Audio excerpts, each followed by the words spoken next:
Mr. Stink, episode 23. Plastic snowmen. Or snowman. I'm sorry, Miss Chloe, but you can't possibly come with me, said Mr. Stink as they stood in the driveway. Why not? Protested Chloe. For a million different reasons. Well, name one. But it's too cold. Well, I don't mind the cold. Well, said Mr. Stink, living on the streets is far too dangerous for a young girl like you. Well, I'm nearly 13. And it's very important you don't miss school. I hate school, said Chloe. Oh, please, please, Mr. Stink, let me come with you.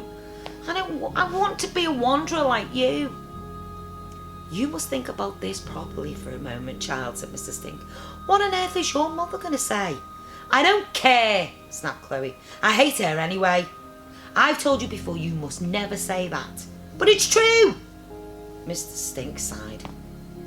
Your mind's made up, isn't it? 100%. Well, in that case, I better go and talk to your mother for you.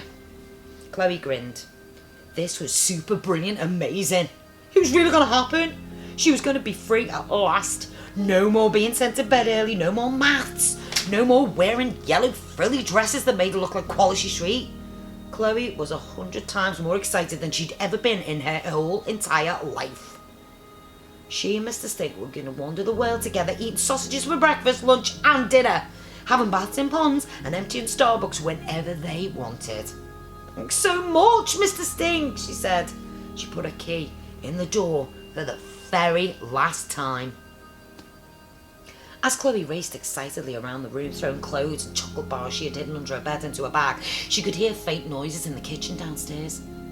Mother won't even care, thought Chloe. She'll hardly miss me anyway. The only person she cares about is Annabelle. Chloe looked around her little pink room. Strangely, she felt a tingle of fondness for it now she was leaving. She was going to definitely miss Dad. And of course, Annabelle. And even Elizabeth the cat. But a new life was calling her. A life of mystery and adventure. A life of making up bedtime stories about vampires and zombies. A life of bourbon in the faces of bullies. Just then, there was a gentle knock on the door. I'm just coming, Mr. Stink, Chloe called out as she threw the last ornament owl in her bag. The door opened slowly. Chloe turned around and gasped. It wasn't Mr. Stink. It was Mother. She stood in the corridor, her eyes red from crying. A tear was running down her cheek and a little plastic snowman dangled incongruously above her head. My darling Chloe, she spluttered. Mr. Stink just told me you wanted to leave home. Please, I beg you don't go. Chloe had never seen Mother looking so sad. Suddenly she felt a bit guilty. I just thought you wouldn't mind, she said. Mind? I couldn't bear it if you left, Mother said. This was so unlike her. It was as if Chloe was looking at another person entirely. What did Mr. Stink say to you? The old man gave me a good talking to, said Mother. He said how unhappy you've been at home, how I had to work at being a better mother. He told me how he'd lost his own family, and if I wasn't careful I was going to lose mine. I felt so ashamed. I know we haven't always seen eye to eye on things, Chloe, but I do love you. I really, really do. Chloe was horrified. She thought Mr. Stink was just going to ask if she could go with him, but instead he made her mother cry. Oh, she was furious with him. This wasn't the plan at all. Just then Mr. Stink appeared solemnly in the doorway. He stood a pace behind Mother. I'm sorry, Chloe. I hope you can forgive me. Why did you say what you did? She said. I thought you were going to wander the world. I thought we were going to do it together. Mr. Stink smiled. Maybe one day you'll wander the world on your own, he said. But for now, trust me, you need your family. I would give anything to have mine back. Anything. Mother's legs looked like they were going to give way, and she stumbled towards Chloe's bed. She sat there and wept, hiding her face in shame in her tears. Chloe looked at Mr. Stink silently for a long time, and deep down she knew he was right. Of course I forgive you, she said. She smiled, and he smiled that eye-twinkling smile of his. Then he softly sat down next to her mother, put an arm round her. And I love you too, Mum. I love you very much.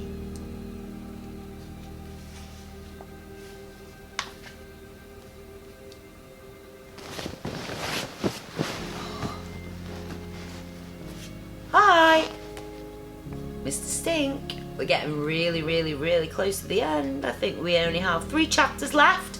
So we're on chapter 24, Yuckity Yuck Yuck. So, it was well into the night on Christmas Eve now.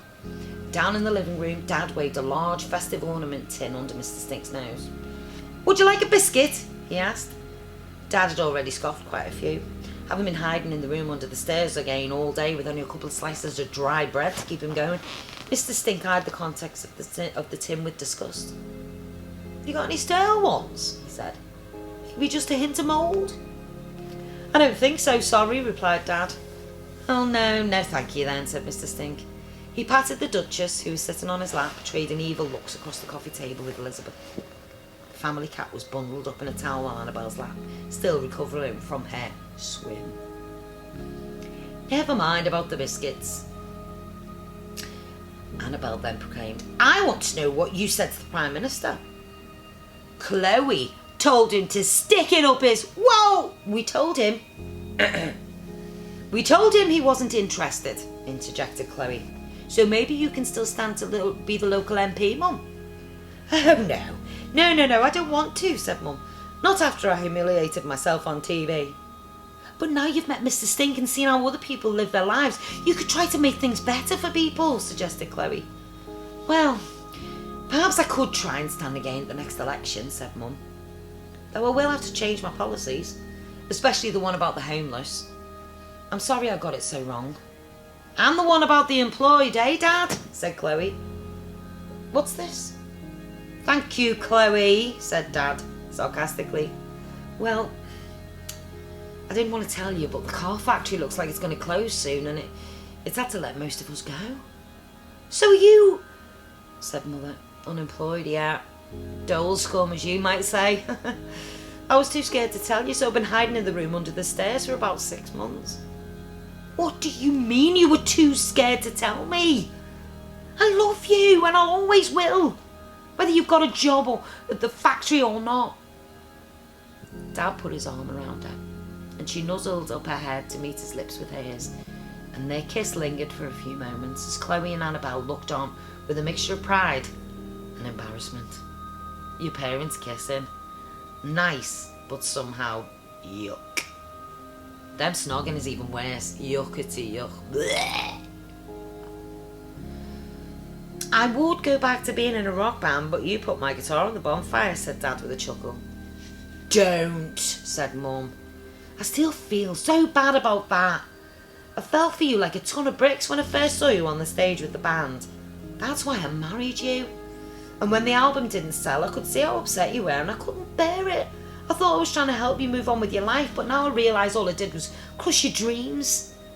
And that's why I don't want to make the same mistake again." She got up and started searching in the bottom drawer at the sideboard where she kept a secret stash of Benedict's chocolate mints. "I'm really sorry I tore up your story, Chloe."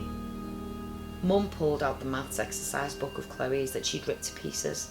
She painstakingly sellotaped the whole thing back together, and her eyes were still shining with tears. She handed it back to Chloe. "After question time, I had a lot more time to think.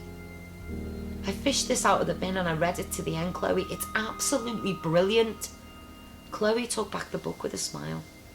"I promise to try harder in my maths lessons from now on, Mum." "Thank you, Chloe.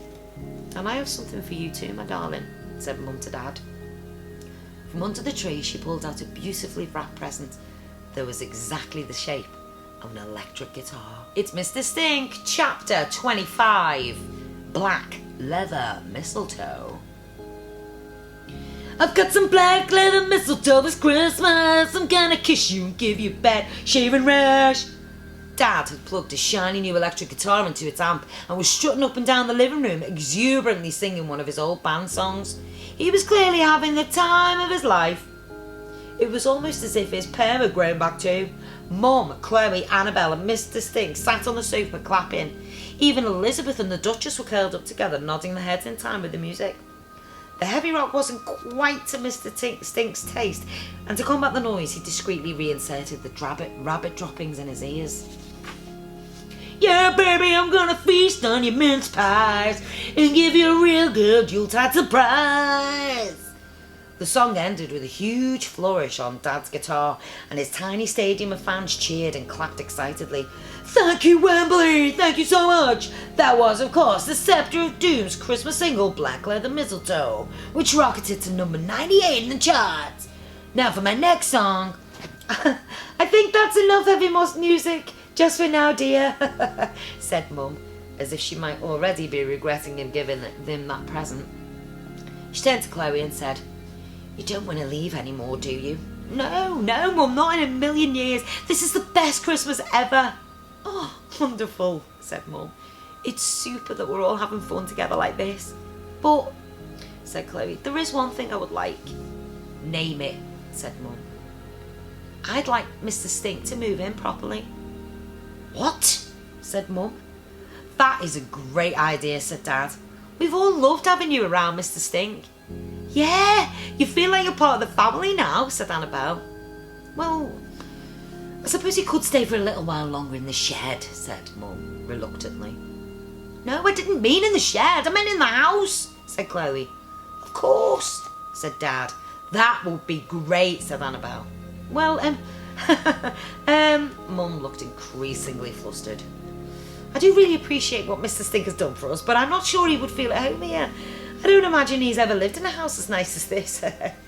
"Actually, Mr. Stink used to live in a stately home," corrected Chloe. "What? As a servant?" said Mum. "No, it was his stately home. Mr. Stink is really a lord." "A lord? Is this true, Mr. Stink?" "Yes, it is, Mrs. Croom." "A stately hobo? Well, that changes everything," announced Mum, beaming with pride that she'd finally had someone truly posh in the house. "Husband, take the plastic covers off the sofa. Annabelle, get out the best china. And if you would like to use the downstairs lavatory at any time, Lord Stink, I have the key right here." "Thank you, but I really don't need to go right now." Oh, hang on a moment." They all looked at Mr. Stink expectantly. Chloe, Annabelle and Dad were just curious to finally see what the downstairs loo actually looked like from the inside, since none of them had ever been allowed in there. No. False alarm." Mum continued blabbing breathlessly. And you can have our bedroom, your lordship. I can sleep on the sofa bed, and my husband would be more than happy to move into the shed." "What the? Please stay here with us," interjected Chloe. Mr. Stink sat in silence. The cup and saucer in his hands started rattling. Then a little tear formed in his eye. It travelled slowly down his cheek, creating a little streak of white on his grimy face. The Duchess looked up at him and tenderly licked it off her master's face. Chloe's hand tiptoed its way across the sofa to comfort him. He held it tight. He held it so tight that she knew that this was goodbye. Such unimaginable kindness. Thank you. Thank you all so much. However, I'm going to have to say no." "Stay with us for Christmas Day and Boxing Day at least," pleaded Annabelle. "Please," said Chloe. "Thank you," said Mr. Stink, "but I'm afraid I have to refuse." "But why?" demanded Chloe. "My work here is done, and I'm a wanderer," said Mr. Stink. "It's time for me to wander on." "But we want you to be safe and warm here with us," said Chloe, tears rolling down her cheeks now. Annabelle wiped away her sister's tears with her sleeve. "I'm so sorry, Miss Chloe, I have to go." "No tears, please, no fuss. Farewell to you all, and thank you all for your kindness." Mr. Stink put down his cup and saucer and headed for the door. "Come on, Duchess," he said. "It's time to go."